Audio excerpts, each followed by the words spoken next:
Assalamualaikum warahmatullahi wabarakatuh. Anak-anakku sekalian, selamat berjumpa kembali dengan pelajaran sejarah nasional Indonesia. Pada kali ini kita akan menjelaskan bab baru,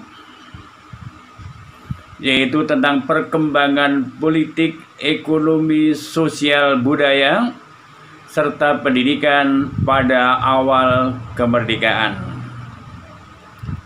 Oleh karena itu, silakan Anda bersiap-siap diri dengan sebaik-baiknya.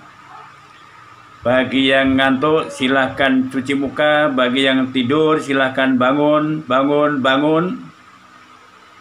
Mari kita bergabung bersama kami dengan sejarah nasional Indonesia. Bagi anak-anak yang mengikuti pelajaran tepat waktu, on time, saya doakan moga-moga rezekinya dilancarkan oleh Allah. Bagi anak-anak yang mengikuti pelajaran ini tepat waktu diberikan umur yang panjang. Bagi anak-anak yang mengikuti pelajaran ini dengan tepat waktu, moga-moga cita-citanya tercapai dengan sebaik-baiknya. Oleh karena itu, sekali lagi, manfaatkan waktu yang ada untuk mengikuti pelajaran berikut ini. Baik, anak-anak sekalian, mari kita ikuti pelajaran baru atau bab baru tentang perkembangan politik, ekonomi, sosial, budaya, serta pendidikan pada awal kemerdekaan. Baik, anak-anak sekalian, sekarang kita lanjutkan pembahasan tentang perkembangan politik, ekonomi, sosial, budaya, pendidikan pada awal kemerdekaan. Namun sebelum kita berbicara lebih lanjut, kita sampaikan dulu tujuan pembelajaran pada hari ini. Sesuai dengan topik, yakni perkembangan politik, ekonomi, sosial, budaya, pendidikan pada awal kemerdekaan, maka ada beberapa tujuan pendidikan yang hendak kita capai. Tujuan pembelajaran yang hendak kita capai. Satu di antaranya adalah supaya kita mampu mengkaji kondisi politik Indonesia pada awal kemerdekaan. Dua, kita mampu mengkaji kehidupan ekonomi pada awal kemerdekaan. Tiga, kita mampu mengkaji kehidupan sosial budaya pada awal kemerdekaan. Empat, kita mampu mengkaji kondisi pendidikan Indonesia pada awal kemerdekaan. Dan upaya-upaya untuk mengatasi kehidupan politik, ekonomi, sosial, dan budaya, serta pendidikan pada awal kemerdekaan. Ini tujuan yang hendak capai. Nah, sekarang kita perhatikan, ini ada beberapa gambar tentang foto-foto masyarakat Indonesia pada awal kemerdekaan. Oke, kita perhatikan. 1, 2. Oke, itu diantaranya foto-foto kondisi masyarakat kita pada awal kemerdekaan. Sekarang kita lanjutkan. Jadi kita mulai dari kondisi politik, keadaan politik Indonesia pada awal kemerdekaan. Nah, seperti apa kondisi politik Indonesia pada awal kemerdekaan? Yakni bahwa politik kita pada awal kemerdekaan ini belum stabil. Ibarat bayi yang berjalan itu masih tertatih-tatih. Masih bongkar pasang lembaga-lembaga pemerintahan serta fungsi daripada lembaga pemerintahan. Nah, seperti apa buktinya bahwa politik pada awal kemerdekaan ini belum stabil dan masih bongkar pasang di dalam menentukan fungsi lembaga-lembaga pemerintahan.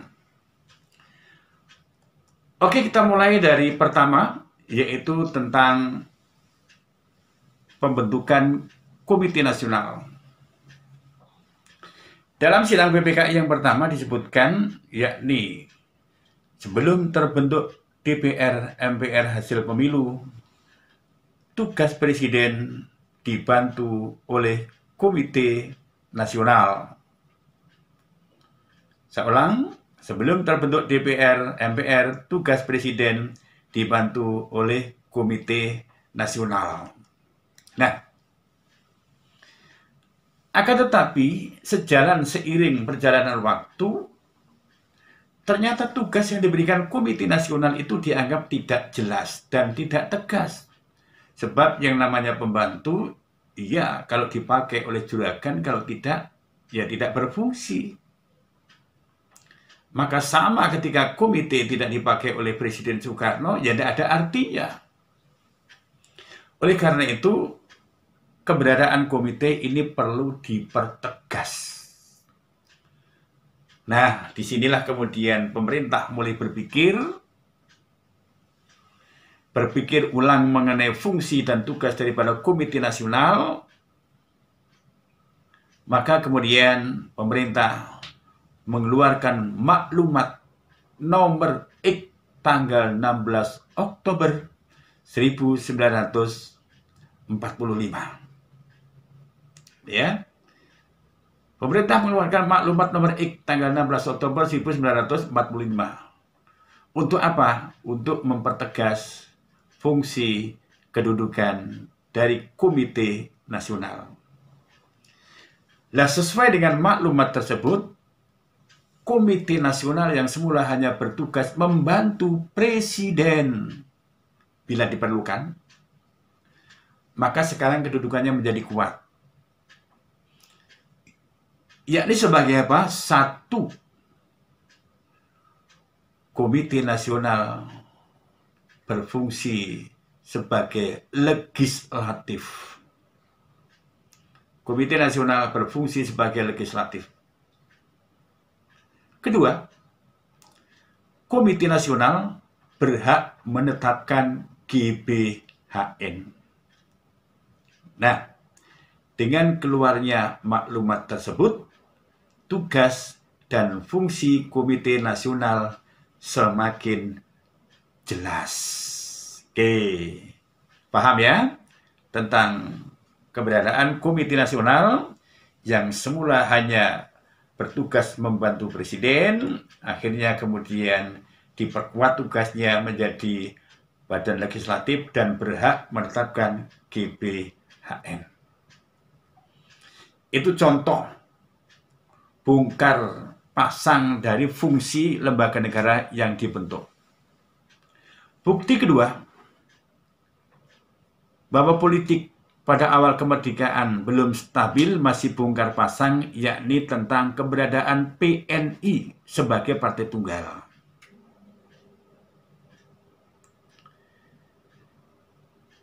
Pemerintah menetapkan dalam sidang PPKI bahwa PNI ditetapkan sebagai partai tunggal. Namanya tunggal, ya satu, tidak ada yang lain.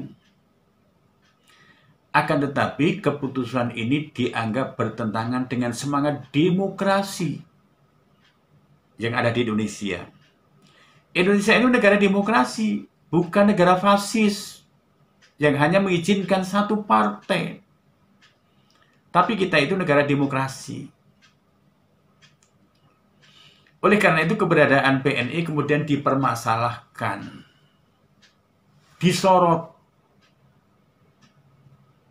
Apakah benar tindakan pemerintah hanya menetapkan PNI sebagai partai tunggal? Lah, karena banyak masyarakat yang mensoal tentang keberadaan PNI sebagai partai tunggal, akhirnya pemerintah kemudian membekukan keberadaan dari PNI ini, yakni melalui maklumat 31 Agustus 1945.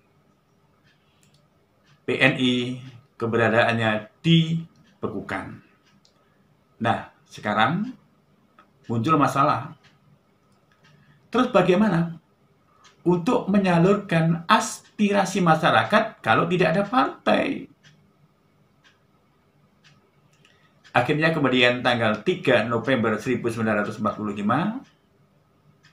pemerintah membuka keran baru agar masyarakat bisa menyalurkan aspirasinya, yakni dengan keluarnya maklumat 3 November 1945 yang isinya pemerintah memberikan izin dibentuknya partai-partai baru. Sehingga akibatnya muncul partai-partai baru, tumbuh partai-partai baru bagai jamur di musim hujan. Ya, nih. Nah, ini bukti kedua tentang bongkar pasang dari lembaga-lembaga negara atau organisasi yang dibentuk oleh pemerintah. Kemudian bukti ketiga, bahwa pada waktu itu masih bongkar pasang tentang fungsi dibentuknya lembaga-lembaga negara, yakni diantaranya Kabinet Presidentil yang diumumkan oleh pemerintah 2 September 1945. Ini pada tanggal 14 November ternyata diubah lagi. Sebenarnya pembentukan Kabinet Presidentil yang diumumkan 2 September 45 ini sudah benar. Sebab menurut Undang-Undang Dasar 45, kabinet kita ini adalah Kabinet Presidentil. Akan tetapi, berdasarkan perkembangan pemikiran-pemikiran terutama oleh anggota Komite Nasional, Kabinet Presidentil ini akhirnya diganti dengan Kabinet Parlementer, yakni dengan keluarnya maklumat pemerintah 14 November 1945. Nah, alasan mereka apa? Mengganti sistem Kabinet Presidentil dengan parlementer. Mereka punya alasan. Apa alasannya? Satu, agar kedaulatan rakyat menjadi kuat. 2, di dalam Undang-Undang Dasar 45 tidak ada larangan menteri bertanggung jawab kepada DPR atau parlemen. Itu alasan mereka. Sehingga kemudian Kabinet Presidentil diganti berubah menjadi parlementer. September, November, berarti hanya 2 bulan sampai 3 bulan lembaga ini kemudian berubah fungsinya. Ini bukti bahwa politik belum stabil pada waktu itu. Nah, bukti lainnya, ketidakstabilan politik pada waktu itu diantaranya adalah pada awal kemerdekaan memang pemerintah tidak membentuk tentara. Tetapi pemerintah hanya membentuk BKR, Badan Keamanan Rakyat. Badan Keamanan Rakyat. Yang fungsinya adalah untuk menjaga keamanan umum di daerah-daerah. Misal kalau ada bencana banjir, BKR terjun. Ada kebakaran, BKR terjun. Ada kemalingan, BKR terjun. Ya. Jadi itu fungsi BKR. Bukan untuk menjaga, mengamankan negara. Ya, ini. Nah, kenapa pemerintah hanya membentuk BKR tidak membentuk tentara karena pada waktu itu pemerintah khawatir kalau bisa memancing kekuatan asing yang ada di Indonesia kalau dibentuk tentara. Ya, ini. Agar tidak memancing kekuatan asing yang ada di Indonesia. Oleh karena itu kemudian hanya dibentuk BKR. Nah, tentu saja kebijakan ini tidak memuaskan dari golongan pemuda. Ya. Kebijakan ini tidak memuaskan golongan pemuda. Sehingga golongan pemuda kemudian membentuk badan-badan perjuangan yang fungsinya adalah untuk membantu turut serta menjaga keamanan negara. Seperti apa badan-badan perjuangan itu? Satu, seperti Sabilillah, seperti Hizbullah, ada API, Angkatan Pemuda Indonesia, ada BARA, Barisan Rakyat Indonesia, ada BBI, Barisan Buruh Indonesia, ada BPRI, Barisan Pemberontakan Rakyat Indonesia. Nah, badan-badan ini bergabung dalam satu wadah yang disebut dengan Komite Fund Aksi yang diketuai oleh Adam Malik. Niat mereka baik. Tujuan mereka baik. Sebab negara tanpa tentara nonsen. Negara harus punya tentara. Nah, dalam situasi seperti ini, akhirnya memang betul bahwa negara itu butuh tentara. Yakni ketika sekutu sudah mulai masuk ke Indonesia. Bulan September, sekutu sudah mulai memasuk Indonesia. Kita bingung, belum punya tentara. Terus bagaimana? Nah, pemerintah kemudian mengeluarkan maklumat 5 Oktober 1945.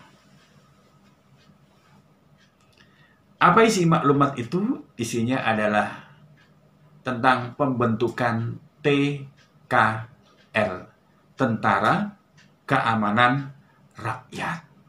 Ya, TKR, Tentara Keamanan Rakyat. Siapa pimpinannya? Untuk memimpin TKR ini diserahkan, ditunjuk yaitu Supriyadi sebagai ketuanya dan Urip Sumoharjo sebagai kastafnya. Tetapi ketika Supriyadi diumumkan sebagai ketua TKR, tidak segera muncul. Oleh karena itu kemudian jabatan beliau digantikan oleh Jenderal Sudirman. Ya, ini cikal bakal dari TNI kita, cikal bakal dari Tentara Nasional Indonesia itu berasal dari TKR. Nah, TKR dari mana? Kekuatan TKR dari rakyat. Dari rakyat untuk Indonesia. Nah, itu gonjang-ganjing pembentukan lembaga-lembaga negara yang akhirnya dari awal, kemudian karena dianggap tidak sesuai, kemudian berubah, dan berubah. Nah, anakku, itu kondisi politik Indonesia pada awal kemerdekaan. Sekarang, kita lanjutkan kondisi ekonomi Indonesia pada awal kemerdekaan. Kondisi ekonomi Indonesia pada awal kemerdekaan sangat buruk. Ya, nih. Kenapa seperti itu? Mari kita perhatikan satu persatu sebab-sebab memburuknya ekonomi Indonesia pada awal kemerdekaan. Satu, karena inflasi tinggi. Kok bisa iya? Ketika kita menyatakan merdeka, kita belum punya apa-apa. Kita belum memiliki mata uang.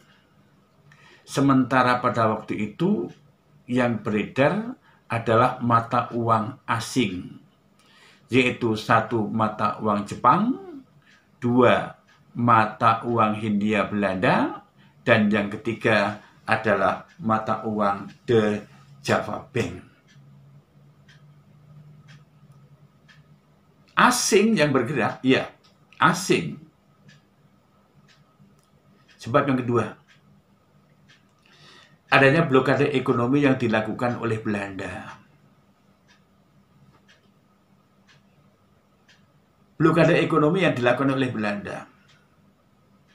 Lo ngapain sih Belanda kok melakukan blokade ekonomi? Toh Indonesia sudah merdeka, iya. Tapi Belanda tidak rela.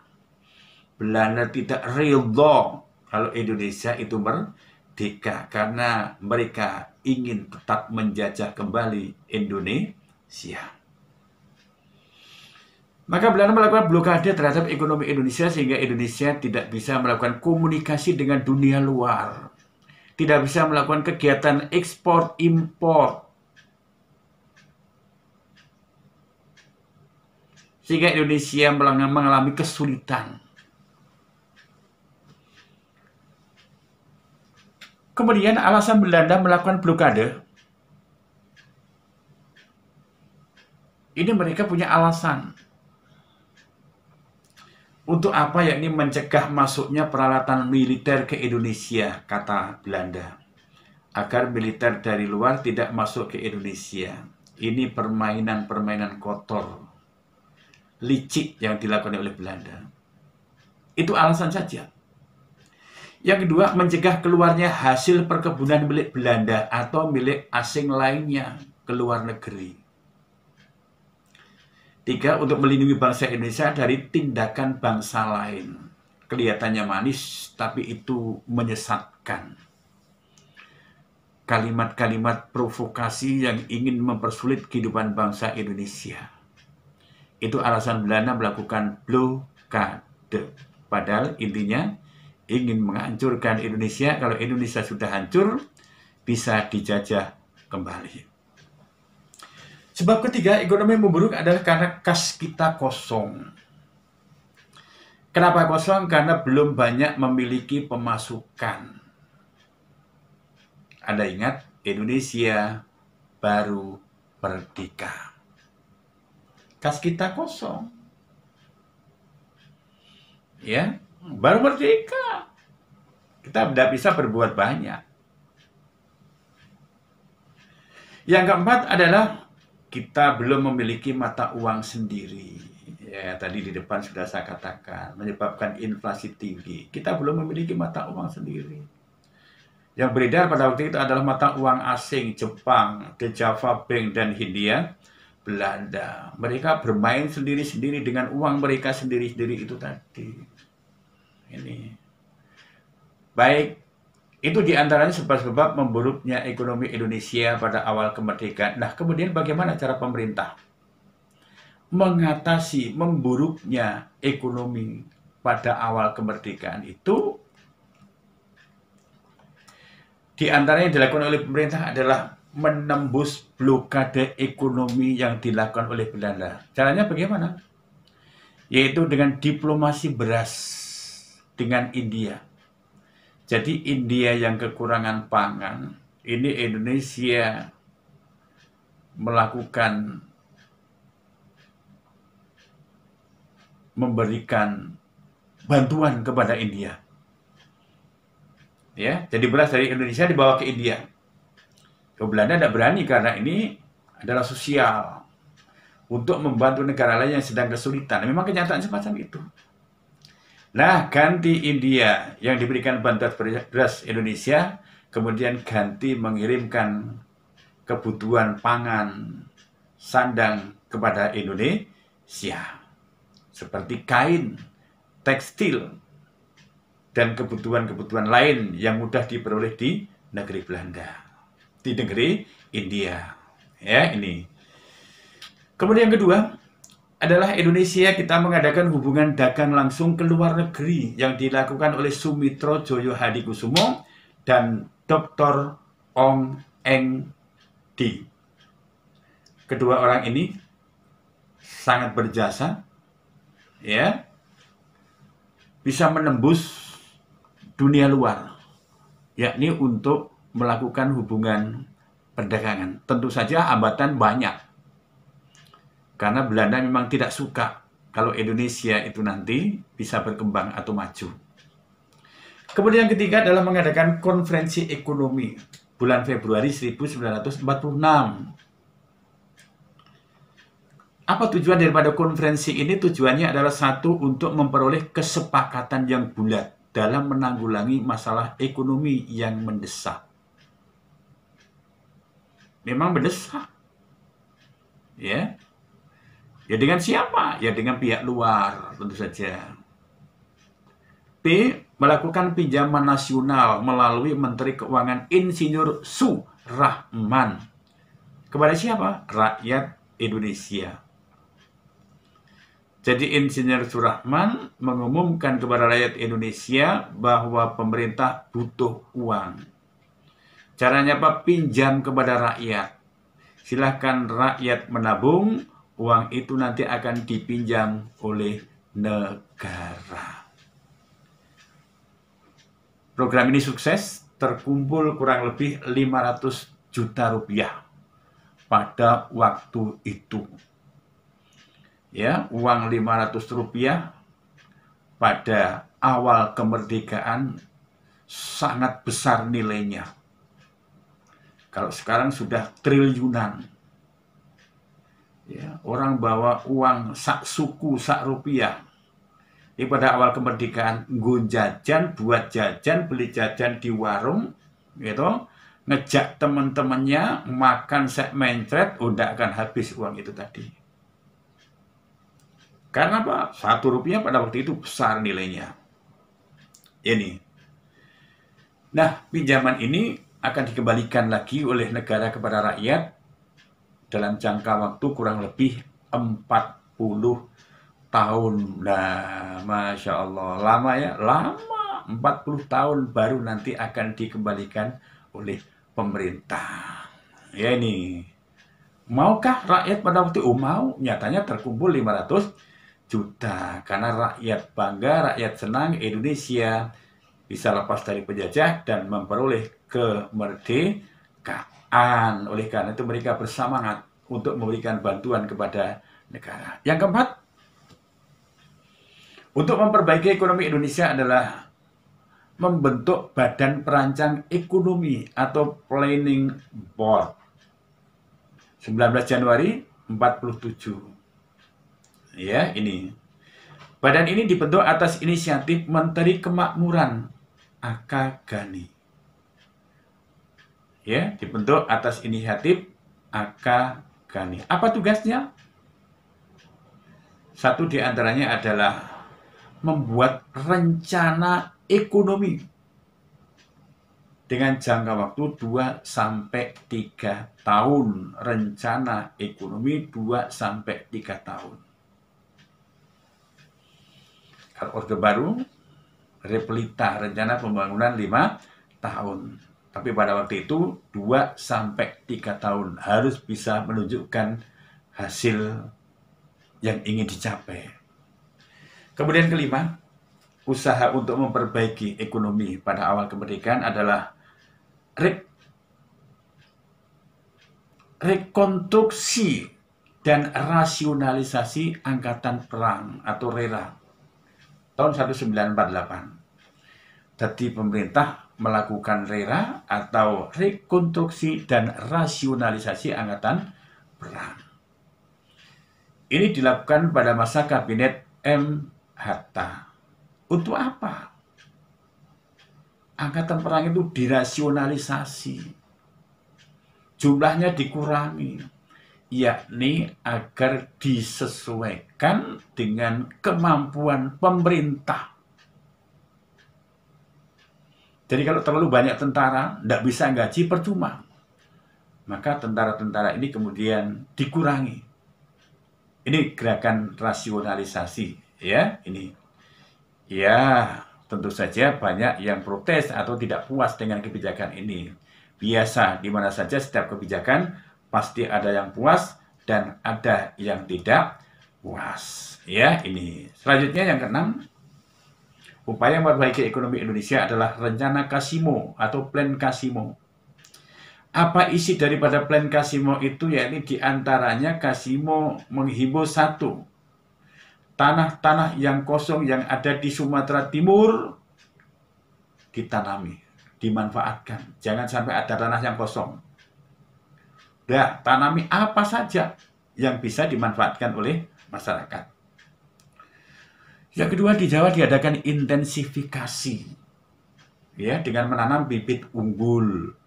Apa itu intensifikasi? Yaitu meningkatkan daya produksi dengan cara menggunakan teknologi atau kalau sekarang disebut dengan panca usaha tani. Ya, ini intensifikasi. Harapannya apa? Ya, karena memang Jawa sudah padat. Ya, tanah semakin berkurang. Maka untuk meningkatkan produksi memang satu-satunya dengan intensifikasi. Ya, gunakan bibit unggul, pengolahan tanah yang baik, penyemprotan hama, pemupukan, ya, itu namanya intensifikasi. Kemudian Plan Kasimo menganjurkan juga pencegahan penyembelihan hewan yang berperan penting dalam pertanian atau produksi pangan. Lah, hewan-hewan itu apa yang berperan penting dalam produksi pangan? Sapi, kerbau. Ya, sapi, kerbau, kuda. Ya, ini dicegah, dibatasi. Kemudian selanjutnya Plan Kasimo berisi perintah, yaitu di setiap desa dibentuk kebun bibit. Dari setiap desa harus ada kebun bibit. Bibit apa? Macam-macam. Bibit padi, oke. Bibit mangga, oke. Bibit belimbing, oke. Bibit tanaman apa saja. Tujuannya apa? Yakni agar masyarakat memiliki penghasilan tambahan. Jadi dia tidak hanya menghasilkan panen padi tok, tetapi juga panen yang lainnya. Kemudian isi Plan Kasimo lainnya adalah rencana mengadakan transmigrasi, yaitu memindahkan penduduk dari Jawa keluar Jawa. Wah, awal kemerdekaan Jawa sudah penuh ya? Iya, apalagi sekarang. Jadi penduduk Jawa akan dipindahkan keluar Jawa, sekaligus untuk pemerataan penduduk dan juga untuk penyebaran tenaga kerja. Ya, ini. Kemudian yang ketujuh, cara untuk mengatasi ekonomi adalah mengeluarkan ORI. Apa itu ORI? Uang Republik Indonesia. Kebijakan ini diambil karena Indonesia belum memiliki uang sendiri. Ya, belum memiliki uang sendiri. Nah, nilai uang ORI ternyata itu lebih unggul dibandingkan dengan uang Jepang. 50 uang Jepang disamakan dengan 1 rupiah ORI. Oh, tidak luar biasa ini. Bahkan di luar Jawa dan Madura, 100 uang Jepang diganti dengan 1 rupiah uang ORI. Luar biasa harga uang rupiah kita pada waktu itu. Tapi sayang, sekarang ini rupiah kita tersiok-siok dibandingkan dengan nilai mata uang di luar negeri. Dengan dolar, jauh. Dengan euro, apalagi. Ya, dengan euro, apalagi. Dengan ringgit Malaysia saja uang kita itu kalah jauh. Ini. Di mana untuk membeli 1 ringgit Malaysia kurang lebih sekarang harus mengeluarkan uang kita itu 3.000 rupiah. Masya Allah, betapa tidak berharganya uang kita. Nah, itu kehidupan ekonomi Indonesia pada masa awal kemerdekaan, di mana ekonomi kita buruk. Apa sebabnya? Bagaimana mengatasinya? Semua sudah kami sampaikan. Sekarang kehidupan sosial. Anakku semuanya, bahwa kehidupan sosial Indonesia pada awal kemerdekaan tidak lagi mengenal kasta, tidak lagi mengenal pembagian golongan atau kelompok. Di mana pada zaman Belanda, masyarakat kita dibagi menjadi 3 kelompok. Golongan pertama ditempati oleh Belanda dan anak keturunannya. Golongan kedua ditempati oleh timur asing, Jepang, Cina, Arab, India. Baru masyarakat kita duduk dalam golongan yang ketiga, golongan B. Sengsara, ya. Pada masa penjajahan Jepang, sedikit lebih baik, 1 tingkat lebih baik. Jepang menduduki golongan pertama, masyarakat golongan pertama. Kedua, keturunan Eropa atau orang Eropa. Maaf, golongan kedua orang Indonesia. Itu menjadi golongan kedua, ketiga baru orang-orang Eropa. Ya, inilah ketika Indonesia merdeka, golongan-golongan semacam ini sudah tidak ada lagi. Apa artinya membeda-bedakan manusia satu sama lainnya kalau hanya berdasarkan harta kekayaan, keturunan, pangkat atau jabatan. Apalagi itu di sisi Allah tidak ada artinya. Ya, justru orang itu lebih dinilai oleh Allah lebih baik kalau dia itu nanti memiliki ketakwaan yang tinggi. Inna akramakum indallahi atqakum. Sesungguhnya semulia-mulia kalian di sisi Allah adalah orang-orang yang bertakwa di antara kalian semuanya. Nah, anakku semuanya, itu kondisi sosial Indonesia pada awal kemerdekaan. Jadi tidak lagi masyarakat kita terpecah-pecah menjadi beberapa golongan. Sekarang kondisi budaya. Jadi pada awal kemerdekaan budaya kita sedikit berkembang. Sebab pada masa Jepang lebih memberikan kelonggaran ketimbang pada zaman Belanda. Ya, ini dalam bidang sastra misalkan pada awal kemerdekaan sudah muncul sastrawan seperti Chairil Anwar. Kenapa bisa terjadi? Karena zaman Jepang kita diperbolehkan menggunakan bahasa Indonesia dengan bebas di samping bahasa Jepang. Ya, Chairil Anwar yang terkenal karyanya adalah Antara Kerawang dan Bekasi serta Diponegoro, itu Chairil Anwar. Kemudian dalam bidang seni musik muncul tokoh Ismail Marzuki dengan karyanya Halo Halo Bandung, ya, dan Gugur Bunga serta Selamat Jalan Pahlawan Muda. Ini karya Ismail Marzuki. Dalam bidang seni lukis muncul tokoh seperti Avandi, Rusli, Sujoyono. Ini adalah seniman-seniman dalam bidang seni lukis yang muncul pada awal kemerdekaan. Oh, berarti seni kita sudah berkembang. Iya. Baik, kemudian yang terakhir dalam bidang pendidikan. Ya, ini. Orang yang berjasa dalam dunia pendidikan pada awal kemerdekaan adalah Ki Hajar Dewantoro. Beliau adalah Menteri Pendidikan pertama kali di Indonesia yang diumumkan oleh pemerintah. Nah, konsep Ki Hajar Dewantoro untuk mendidik masyarakat Indonesia yang baru merdeka, lama dijajah oleh penjajah seperti apa? Yakni Ki Hajar Dewantoro mengajarkan yaitu satu, agar murid-murid yang bersekolah ada di bangku sekolah menyanyikan lagu Indonesia Raya pada saat momen-momen penting pelajaran di kelas ataupun peristiwa-peristiwa penting lainnya. Indonesia Raya dinyanyikan di mana-mana. 2. Di ruang-ruang kelas dipasang bendera merah putih. Untuk apa? Untuk mengingatkan tentang perjuangan bangsa Indonesia. Sumpah Pemuda. Satu nusa, satu bangsa, satu bahasa, satu bendera merah putih. Segala sesuatu yang bercorak Jepang, segala sesuatu yang bercorak berbau Jepang harus dimusnahkan, dijauhkan dari hadapan bangsa Indonesia. Luar biasa konsep dari Ki Hajar Dewantara.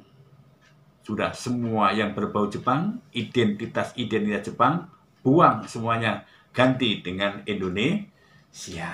Nah, anakku, itulah diantaranya kondisi politik, ekonomi, sosial, budaya, dan pendidikan pada awal kemerdekaan.